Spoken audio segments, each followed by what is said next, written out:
សូមចម្រើនពរញាតិញោមជាពុទ្ធបរិស័ទស្រីប្រុសទាំងអស់គ្នាទាំងក្នុងនិងក្រៅប្រទេសនៅក្នុងគណៈវេលាការនេះខ្ញុំបង្កើតអាត្មាភាពទំនេរពីការសិក្សានិងការងារផ្ទាល់ខ្លួនក៏ឆ្លៀតឱកាសនិមន្តទៅភូមិករហាល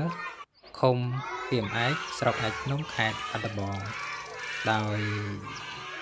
មានបច្ច័យពីញាតិញោមបានប្រគេនខ្លះអាត្មាគិតនឹកដល់បងប្អូនតូចៗដែលគាត់កំពុងតែសិក្សារៀនសូត្រនៅសាលាមត្តេយសហគមន៍មួយហ្នឹងអាត្មាគិតថាចុះទៅជួបគាត់ហើយនឹងទិញជាសម្ភារៈសិក្សារៀនសូត្រមួយចំនួនក៏ដូចជាអាហារសម្រន់ខ្លះដើម្បីជាការលើកទឹកចិត្តគាត់ឲ្យខិតខំប្រឹងប្រែងរៀនសូត្រនៅក្នុងពេលគាត់ដែលកំពុងសិក្សានេះហើយអ្វីដែលសំខាន់មួយវិញទៀតនោះគឺអាត្មានឹងរៀបចំជាសម្ភារៈសិក្សាមួយចំនួនដើម្បីចែកជូនឲ្យពួកគាត់បាន